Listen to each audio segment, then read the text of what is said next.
आम के बाद अब मिर्च की बारी आ गई है। पिछले हफ्ते चीन ने भारतीय मिर्च की एक खेप यह कहकर लौटा दी कि मेथामिडफोस नाम का एक कीटनाशक तय सीमा से कई गुना ज्यादा इस्तेमाल हो रहा है, जो कि सीधा हमारे तंत्रिका तंत्र पर वार करता है। इससे पहले उसी चीन ने भारतीय गैर बासमती चावल की पूरी 70 खेपें लौटा दी थी।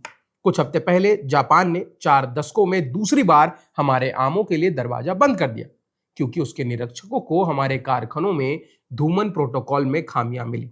और एक बार फिर ये मुद्दा हवा पकड़ने लगा है कि भारत की खाद्य सुरक्षा व्यवस्था की सबसे बड़ी बीमारी क्या है। और ये यही है कि वो तब जागती है जब कोई विदेशी सरकार हमारे माल को लेने से मना कर देती है।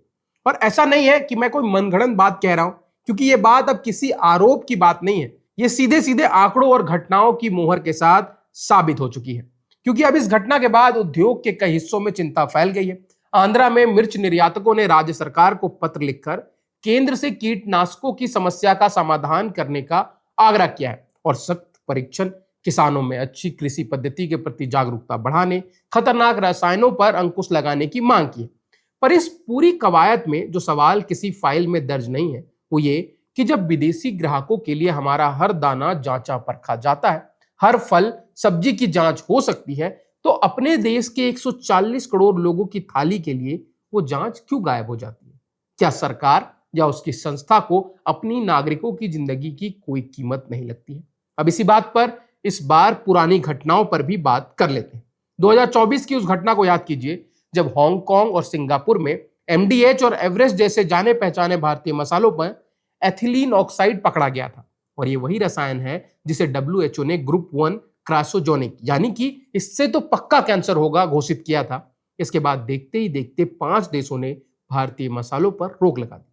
पर यहां हमारे देश में क्या हुआ? सरकार ने राज्यों से नमूने जांचने को कहा। महाराष्ट्र की प्रयोगशाला में एवरेस्ट के 5 नमूनों में एथिलीन ऑक्साइड पाया गया, मगर देश भर से जुटाए 251 नमूने में से 104 की तो जांच ही नहीं हो पाई। और पता है सोने में सुहागा क्या है? इसके बाद भी घरेलू बाजार में बिकने वाले मसालों की एथिलीन ऑक्साइड के लिए कोई नियमित जांच का आदेश नहीं दिया गया।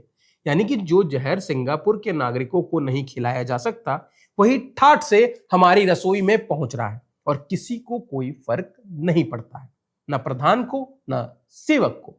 पर यह कोई इकलौता उदाहरण नहीं है, यह एक पूरा ढर्रा है जो हर मोर्चे पर नंगा खड़ा है। जब भारतीय मसाले यूरोप जाते हैं तो मिर्चों में एथिलीन ऑक्साइड की सीमा 0.02 मिलीग्राम प्रति किलोग्राम मानी जाती है।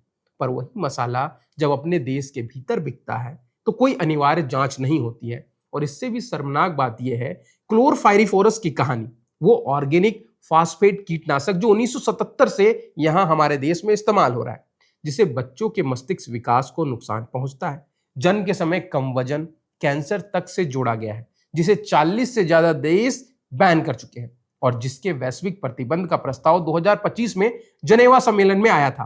तब हमारी प्यारी सरकार ने खुद इसका विरोध करके 5 साल की छूट ली थी।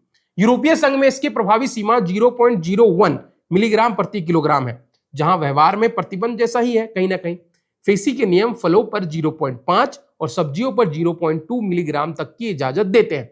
यानी जो यूरोपीय बच्चों के लिए जहर है, वही हमारे बच्चों के लिए स्वीकार मान लिया गया है। और इन सब के बीच सबसे हैरानी की बात यह है कि इस छूट को सही ठहराने वाला कोई वैज्ञानिक डेटा कभी सार्वजनिक किया ही नहीं गया, जबकि आंकड़े कह रहे थे कि खाद्य नमूनों में कीटनाशक अवशेष 2018-19 में 22.6% से बढ़कर 2022-23 में 35.9% हो चुकी है। सीमा घटने के बजाय बढ़ा देना, और वो भी बिना सबूत के, ये नियामक की असफलता नहीं तो और क्या है?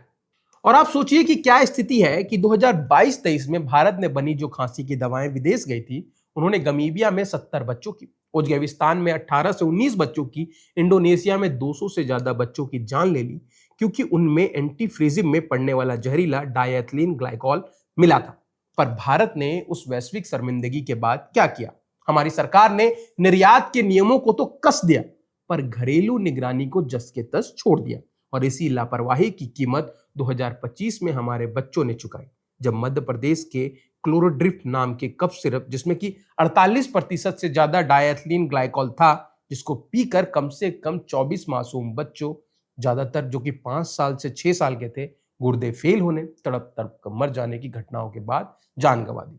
यानी जो जहर हमने गमीबिया भेजकर माफी मांगी थी, वही जहर हमने चुपचाप अपने छिंदवाड़ा के घरों में पहुंचा दिया। और सोचिए कि क्या मानसिकता है कि अगर हम विदेश भेजने से पहले तो दवाओं को कसकर जांचते हैं, पर वही कसाई हम अपने बच्चों के लिए क्यों नहीं करते? या हमारी संस्थाओं को जरूरी ही नहीं लगता है कि वही जांची हुई दवा भारत के गरीब बच्चों को दी जानी चाहिए? इन सबसे एक बात तो साफ है कि हमारी संस्थाओं की नजर में एक भारतीय बच्चे की जान एक विदेशी ग्राहक की संतुष्टि से सस्ती है। इसके साथ कभी शहद में मिलावट, कभी दूध, कभी लाल मिर्च और कभी कभी मैगी तक में खराबी सामने आई है। पर एक बात है जिस पर बार बार बात होनी चाहिए, जो जांच, जो ट्रेसबिलिटी हम डच या फिर जापानी उपभोक्ताओं को बेचने से पहले खड़ा करके देखते हैं, वही ढांचा अपने बिहार, बुंदेलखंड, बस्तर के नागरिकों के लिए खड़ा करने में आखिर क्या रुकावट है? पैसा, इच्छा शक्ति या फिर बुनियादी सोच की ही कमी है? और गरीब की शिकायत कोई अंतरराष्ट्रीय खेप की तरह लौटाई नहीं जा सकती, इसीलिए उसकी परवाह करना जरूरी नहीं है। FSSAI का गठन ही इसीलिए हुआ था कि वो भारतीय थाली की चौकीदार बने, ना कि सिर्फ निर्यात के बिलों पर मोहर लगाने वाला बाबू बनकर रह जाए। पर बार बार यही दिखता है कि ये संस्था तभी जगती है जब कोई विदेशी सरकार आंख दिखाती है। और लास्ट में सिर्फ एक बात कि अगर पूरी दुनिया हमारे खाने को बार बार ठुकरा रही है, तो वही सामान विदेश में खतरनाक और देश में सेफ कैसे हो सकता है? अब आपकी इस विषय पर क्या राय है, कमेंट सेक्शन में जरूर बताइए। अगर आपको ये वीडियो पसंद आया है तो इसको लाइक करें और ऐसी और वीडियोस के लिए सब्सक्राइब करें बजरबट्टू दुनिया को।